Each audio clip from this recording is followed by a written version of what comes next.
గురువుగారు, మరో రాశి ధనుస్సు రాశి వారికి ఈ సంవత్సరం ఎలా ఉండబోతోంది?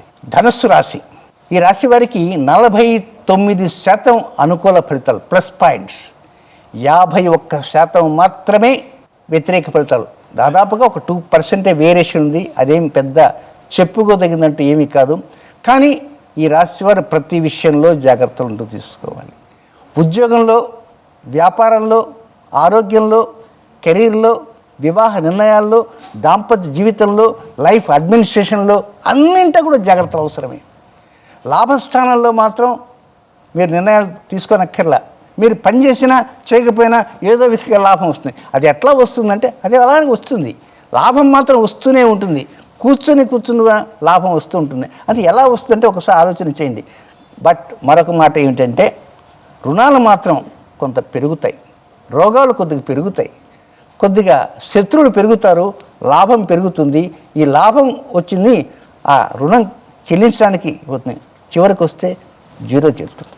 కనుక వృత్తిలో, వ్యాపారంలో, ఉద్యోగంలో, ఆరోగ్యంలో, వాహనంలో, గృహంలో, వివాహంలో మైనస్ పాయింట్స్ ఉన్నప్పటికీ లాభం వస్తుంటుంది. లాభం ఏదో ప్రకారం గోప కంటే విధంగా ఖర్చు అవుతుంటుంది. అందుకే 49:51 ఉంది. కనుక డెవలప్మెంట్స్ తప్పకుండా వస్తే ఎక్కడ దిగులు చెందాల్సినంత అవసరం అంటూ లేదు. అయితే ముఖ్యంగా ప్రతి వారం బుధ, గురు, శుక్ర ఈ 3 రోజులలో ఇంగువ, మంచి వాసన ఉండేటువంటి ఇంగువతో చేసిన పదార్థాలను తినండి.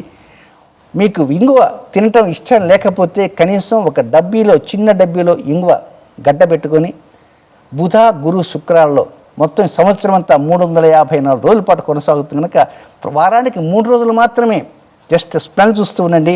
కనీసం ఆ స్మెల్ చూస్తున్నారనుకో వృత్తి, వ్యాపారం, విద్య, ఉద్యోగం, ఆరోగ్యం, వాహనం, వ్యాపారంతో పాటు భాగస్వామ్య వ్యాపారం, అడ్మినిస్ట్రేషన్ అన్నింటి అనుకూలతలు వస్తుంటాయి, డెవలప్మెంట్స్ వస్తుంటాయి, డబ్బు మిగులుతుంది, ఖర్చు తగ్గుతుంటుంది. ఆశ్చర్యంగా ఉంది కదా. ఒకసారి ప్రయత్నం చేసి చూడటానికి మీరు ఇప్పుడు సిద్ధం కావటానికి మీరు రెడీగా ఉండాలి.